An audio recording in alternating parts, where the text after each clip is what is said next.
தமிழகத்துக்கு நீதி ஒதுக்க மத்திய அரசுக்கு மனமில்லை. முதலமைச்சர் மு.க.ஸ்டாலின் பேச்சு. மகளிருக்கு கட்டணமில்லா பயணச் சலுகையால் போக்குவரத்து துறை உயிர் பெற்றுள்ளது. அமைச்சர் சிவசங்கர் பெருமிதம். தமிழகத்தில் நடமாடும் பேய்களை ஓட்ட வந்த வேதாளம் நான். அண்ணாமலை அதிரடி. அண்ணாமலை என்ற வேதாளம் செல்வ பெருந்தகை மீது ஏறியுள்ளது. ஜெயக்குமார் கடும் தாக்கு. இலங்கை கடற்படையினரின் தொடர் அத்துமீறல்களுக்கு நிரந்தர முற்றுப்புள்ளி வைப்பது எப்போது? டிடிவி தினகரன் கேள்வி.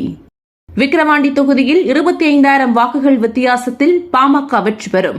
ராமதாஸ் ஆருடம். தமிழகத்திற்கு தினமும் 1 TMC தண்ணீரை திறந்துவிட வேண்டும். கர்நாடகாவுக்கு உத்தரவு. டெங்குவை கட்டுப்படுத்த தயார் நிலையில் இருக்க வேண்டும். மத்திய சுகாதாரத்துறை அமைச்சர் JP நட்டா உத்தரவு. நீட் தேர்வு முறைகேடு தொடர்பான வழக்கு ஒத்திவைப்பு. ஜூலை 18ஆம் தேதிக்கு ஒத்திவைத்தது உச்சநீதிமன்றம். மணிப்பூர் விவகாரத்தை காங்கிரஸ், இந்தியா கூட்டணி கட்சிகள் நாடாளுமன்றத்தில் எழுப்பும். ராகுல் காந்தி உறுதி.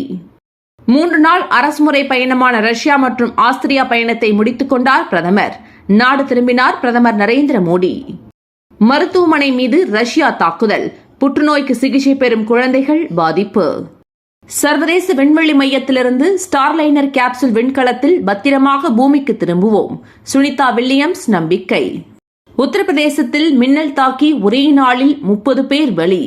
கனமழையால் அசாமில் 84 பேரும், இமாச்சலில் 22 பேரும் உயிரிழப்பு.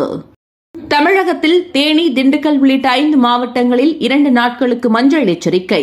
சென்னை வானிலை ஆய்வு மையம் அறிவிப்பு.